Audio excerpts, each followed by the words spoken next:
¿Qué tal? ¿Cómo les va, amigos? Una vez más con ustedes, una vez más tratando de servir la mesa desde casa.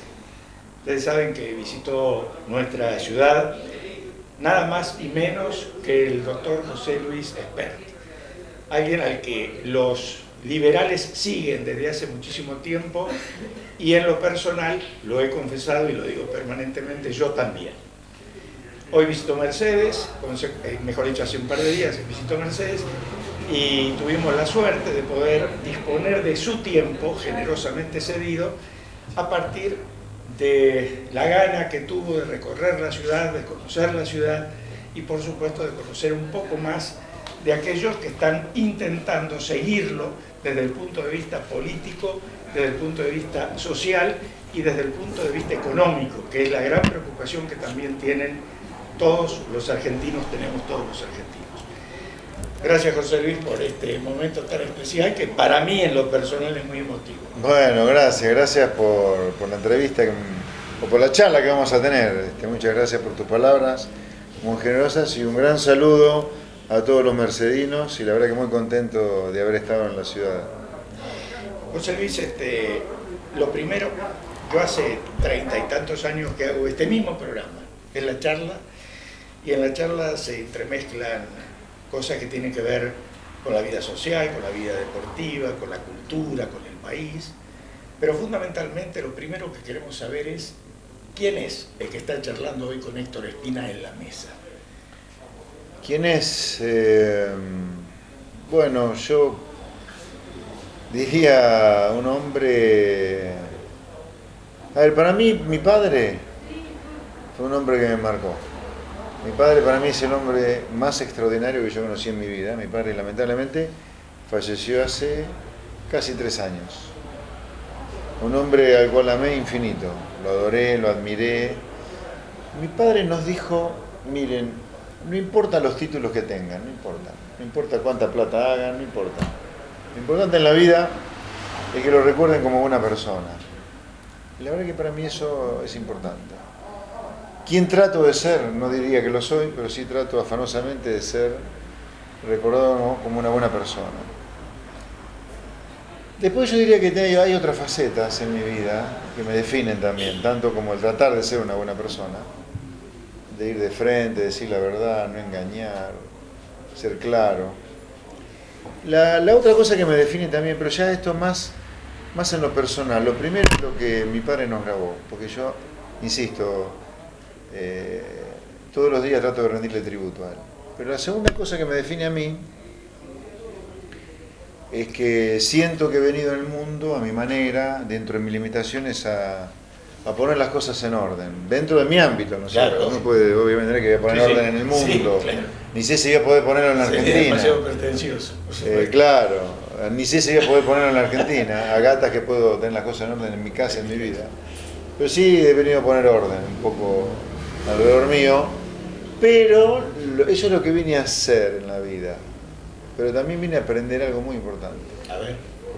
Que para mí fue muy importante aprenderlo, muy importante, porque era la inversa yo. Para poder impartir justicia y no ser un déspota, tenés que ser muy tolerante, muy templado, tenés que contar hasta 10 antes de reaccionar. Y yo vine a aprender a la virtud de la tolerancia, de ser muy tolerante. Y la política, si bien a mí no me gusta mucho la política, la hago porque quiero cambiar el país por el bien de la gente. Es necesario hacerla alguna vez. Es necesario hacerla. Si bien no me gusta mucho la política, la voy a seguir haciendo porque quiero cambiar el país, me ha enseñado a ser tolerante. ¿Sabes por qué? Mucho más tolerante de lo que era.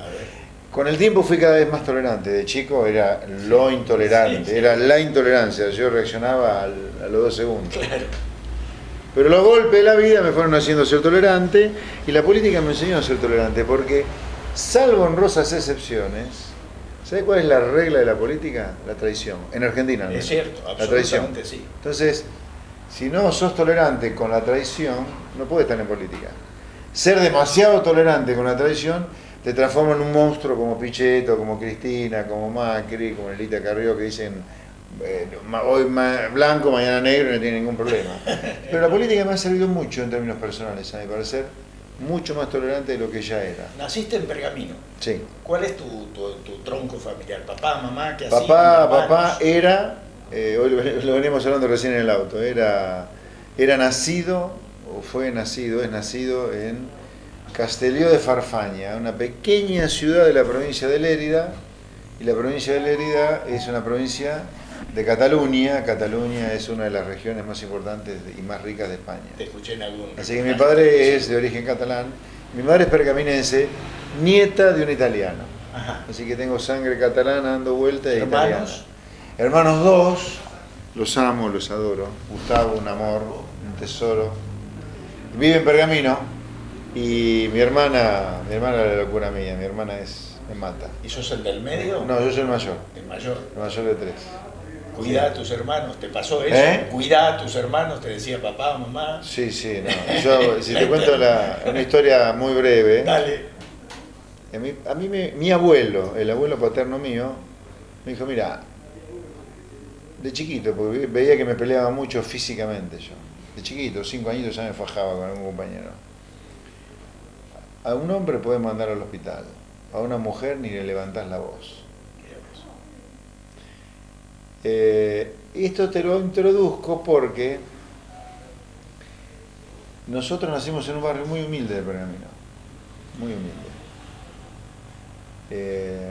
Mi padre fue progresando, tenía 6º grado, pero era muy emprendedor y brillante, y emprendiendo, creció, y un día nos mudamos al barrio rico de Pergamino, donde vivían las familias patricias de Pergamino.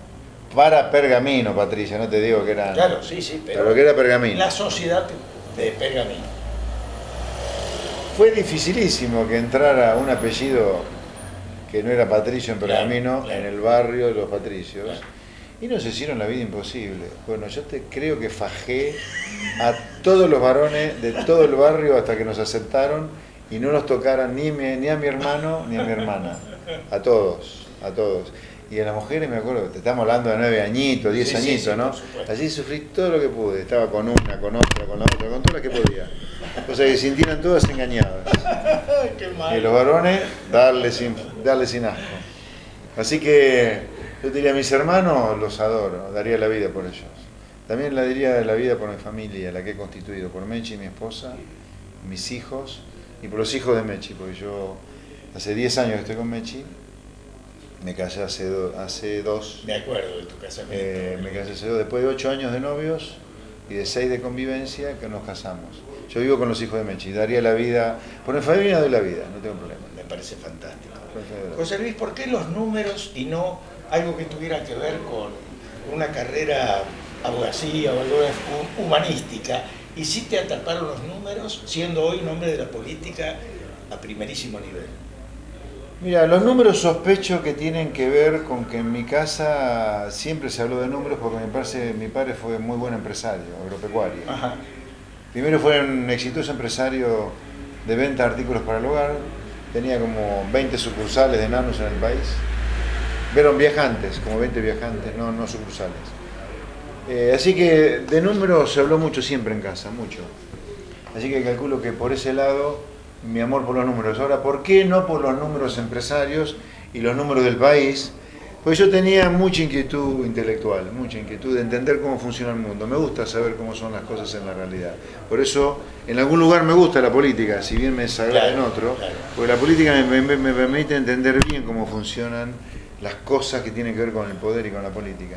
Pero la economía te permite entender cómo funcionan las cosas. Yo creo que, la verdad, de Gary Becker, un premio Nobel de Economía en la Universidad de Chicago, del cual yo estudié muchos libros y papers, aprendí que una cosa importantísima, que casi todos los problemas se pueden entender desde lo económico. Con economía se pueden entender casi todos los problemas, hasta, no sé, el director mío de la tesis doctoral, un doctor en Economía de Chicago y profesor de la Universidad de Chicago, un argentino,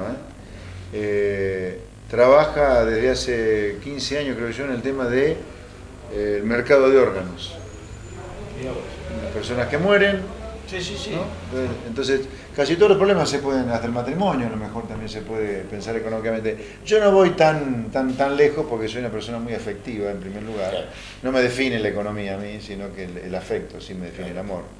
Pero yo creo que la economía te permite entender cómo funcionan casi todas las cosas, casi todas las cosas. José Luis, cuando estudiaste en dónde? Y estoy en varios lados, en varios. Yo tengo 4 títulos. Sí. 4. El grado lo hice en la Universidad de Buenos Aires, en la Facultad de Ciencias Económicas, la estatal, la UBA. Después hice una maestría en Estadística Matemática en la Universidad de Tucumán. Sí. Y después mi maestría en Economía y el doctorado lo hice en la Universidad del SEMA. Ahí están los 4 títulos. En lo personal, hace muchísimos años que te sigo, cuando eras un nombre más de la actividad política y económica fundamentalmente. Cada mensaje tuyo era tratar de entender lo que querías explicar y naturalmente en un idioma absolutamente desconocido pero fácil para interpretar. Sin embargo, te mantuviste siempre en un segundo lugar, participando, compartiendo momentos, pero nunca diciendo acá estoy, hasta que 20 años quizás atrás, el nombre de José Luis Esper se convirtió un poco en el referente casi puro, no voy a jugar con la pureza absoluta, del liberalismo. Sí. ¿Por qué se te da ese vuelco? Lo decís, tenés menos de 60 años, 50 y tantos tenés. 59, cumplo 60 ahora en noviembre. O sea que en un momento especial de tu vida, rondando los 40 y tantos, dijiste, bueno, acá estoy. Y diste un paso muy importante, por lo menos para los referentes de tu modo de pensar. Contanos por qué pasa eso y después entramos, si querés, a charlar. Sí, mira, con esto de impartir justicia, con esto de ser peleador, que fue la introducción que hicimos de lo personal, si vos haces el recorrido mío como economista, yo no fui nunca un economista que solo hablara el dólar mañana va a valer tanto, el crecimiento va a ser tanto, la inflación va a ser tanto. Además de eso, hablaba de nos va a ir mal, tengamos cuidado, nos la vamos a poner, acá hay que cambiar todo, está todo mal, nos va a ir mal. Yo te diría, empiezo a aparecer en la tele o a escribir, empiezo a escribir en el 90, después de la hiper, y empiezo a aparecer en la tele, la tele me empieza a dar algo de bola en el 94, ponele. Pero del 94 al 2018, inclusive, estamos hablando de 24 años, ¿no? Un cuarto de siglo. Un cuarto de siglo fui solo un economista profesional, claro, pero muy, muy jugado con la discusión de lo público, de lo que hay que hacer públicamente. Claro. No el crítico y me guardo, sino el crítico. No, aparte a mí me gusta poner el cuero, a mí me gusta. ¿Nos fajamos o no fajamos? Dale, dale, hasta el fondo. Sí. Mirá, me acuerdo una anécdota. Cavallo era ministro de Economía y yo le discutía a Cavallo, un mocoso, era de 30 y pico de años, en los 90, y me peleaba con Cavallo, me peleaba públicamente con Cavallo, fuerte, me acuerdo. Ahora, ¿por qué la política a fin de 2018, estamos hablando de menos de 3 años, 2 años y medio, ¿por qué la política hace 2 años y medio nada más? ¿Por qué bordeando los 60 me empecé la política? Y yo te diría, la crisis económica en la cual termina el gobierno de Macri me dijo, wow, todos los planes económicos en el último medio siglo terminaron mal.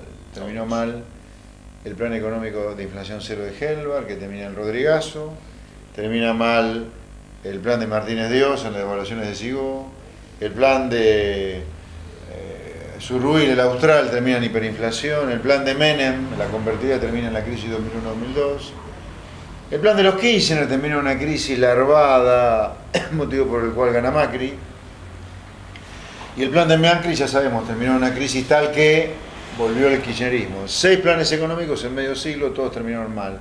Cuando termina el plan económico de Macri mal, yo me dije, no, esto ya con 50% de pobres, 6 millones de trabajadores trabajando en negro, 4 millones de personas viviendo en villas, no producidas por Macri, sino a lo largo de medio siglo. Algo tengo que hacer.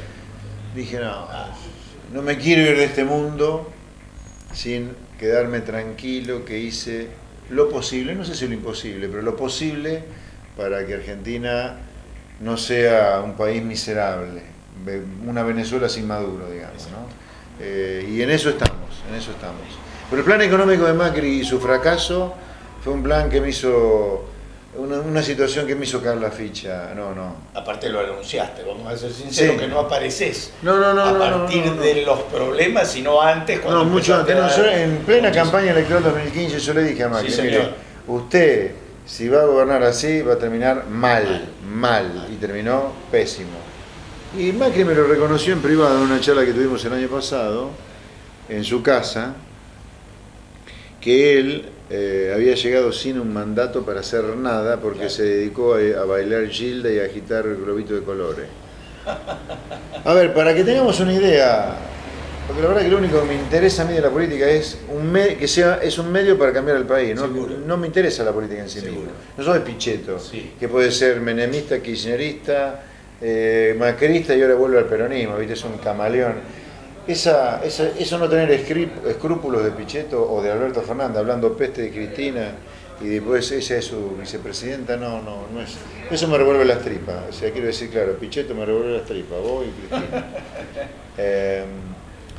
Sino que para mí es un medio, ¿viste? Entonces, creo que hay que decir las cosas en campaña, que las que hay que hacer. No hay que mentirle a la gente en campaña. La campaña es para decirle la verdad de lo que hay que hacer, porque acá hay que derrumbar un muro de Berlín. Eso es lo que subrayas permanentemente, eso de decir, cuando te preguntan cómo vas a hacer si llegaras, la respuesta tuya es siempre la misma. Hay que decir antes lo que vas a hacer para que la gente sepa que lo que estás haciendo es lo que dijiste que lo que votó es lo que vos vas a hacer, y vos vas a hacer lo que la gente votó. O sea, el día que yo gane una elección presidencial para cambiar el país, si es que ocurre algún día eso, ojalá, por el bien de todos, porque lo que tenemos solo son buenas intenciones, aunque estemos equivocados.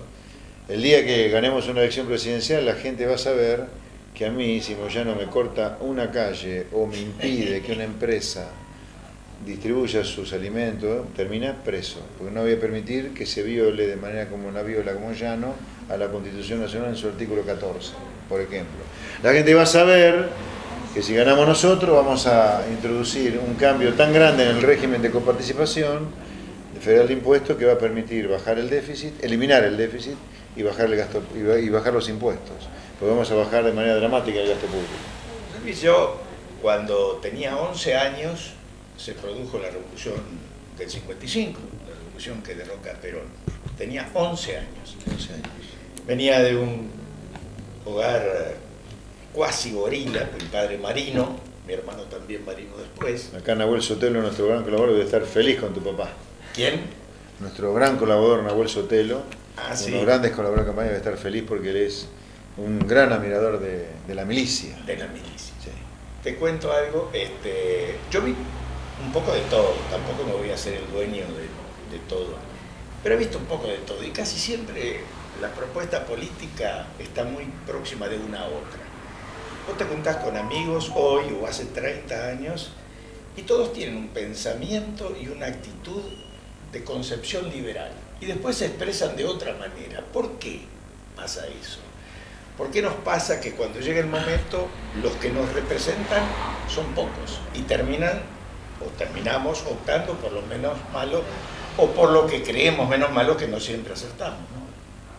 Bueno, ahí yo dividiría dos. El amigote tuyo o mío, que en privado te dice, che, crack, claro, sí. Todo me encanta lo que decís, pero después cuando va a poner el voto, vota por el mal menor, bueno, tiene que hacerse responsable del desastre que somos como sociedad. Yo diría, Argentina es un país que hace 100 años estaba entre los 10 más ricos del mundo, hoy está, de 200 países, está a 120 y bajando. O sea, Argentina ha perdido 100 puestos a lo largo de estos 100 años de decadencia, un puesto por año. O sea, hemos perdido un puesto por año en promedio en el último siglo. Todos los años cayendo un lugar en la tabla de posiciones de riqueza. Pero esto no es lo único importante. Lo importante es que además esto ha sido acompañado por explosión de la marginalidad, la miseria, la droga, la inseguridad. No es una mera caída en la tabla de posiciones, ¿me entendés? Es un derrumbe como sociedad que está al borde de no tener retorno y ser Venezuela sin Maduro. Entonces, tu amigo, mis amigos, que en privado te dicen, me encantan tus ideas, pero cuando van al cuarto oscuro votan al kirchnerismo de buenos modales que Cambiemos, Un examen de son conciencia. parte... Tendrán que hacer un examen de Claro, conciencia. porque no nos tenemos que hacer cargo de haber destruido un país. Es cierto. Y hace 40 años que votamos casi. Es cierto. Afortunadamente la democracia la recuperamos en el 83, es hace casi 40 años. Hagámonos cargo de votar los esperpentos que votamos. Por eso yo le digo a la gente, háganse cargo de lo que votan y aprovechen esta elección para empezar a redimirse Exactamente. de los errores votando a gente como nosotros, Avanza Libertad, gente que viene del mundo del laburo, del estudio, del esfuerzo. Nosotros sabemos lo que es pagar una quincena, sabemos lo que es perder el trabajo, Sí. sabemos lo que es sufrir las mafias sindicales, la burocracia estatal, sabemos lo que es todo lo que la gente sufre a diario, vive a diario en la vida. Cristina, Pichetto, Macri, Carolina Stanley no tienen la menor idea de los padecimientos de la gente, porque hace 30 años se dedican al curro de la política. Entonces, yo diría, perdido por perdido el voto. A ver, votando a los viejos políticos que han destruido el país, está seguro que Argentina fracasa. Perdido por perdido, le digo a la gente, hago una apuesta a otra gente, y más en la legislativa, porque esto no es una elección Claro, presidencial. esto es muy importante. Muy importante que la gente sepa. Acá no se juega el destino del país, como dice Cambiemos. Acá se juega la calidad del Congreso Nacional con sus diputados, Los consejos deliberantes. las legislaturas provinciales y la calidad de los consejos deliberantes. Claro, Está en juego absolutamente. tu representante, Sí, la sí, calidad sí, de tu sí. representante en los cuerpos legislativos. No está en juego el destino del país. Por supuesto que Cambiemos. Sí, sí. Y el kirchnerismo van a ir por la Seguro, grieta seguro. para que todo termine ahí y dejarnos chiquititos así. Pero ojalá que no lo puedan hacer por el bien de la gente. Pero la gente también, yo interpelo a la gente, diciéndole, voten afuera de la grieta si quieren ver un país diferente. Votar la grieta es pedir que Argentina sea la villa miseria más grande del mundo en medio Más grande siglo. del mundo, es una frase durísima tuya, pero Sí, tal. pero lo vamos a hacer, Sí. lo vamos a hacer. José Luis, una de las cosas tuyas cuando siempre te hacen entrevistas, decir, todo lo que decís estamos de acuerdo, pero ¿cómo lo vas a hacer?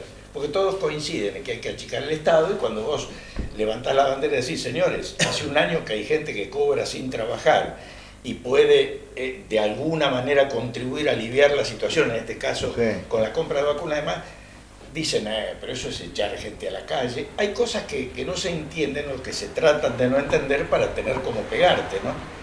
Sí, claro, a ver, lo que la gente espero que se despierte, se despabile, que acá hay un sistema que necesita de empobrecernos para subsistir.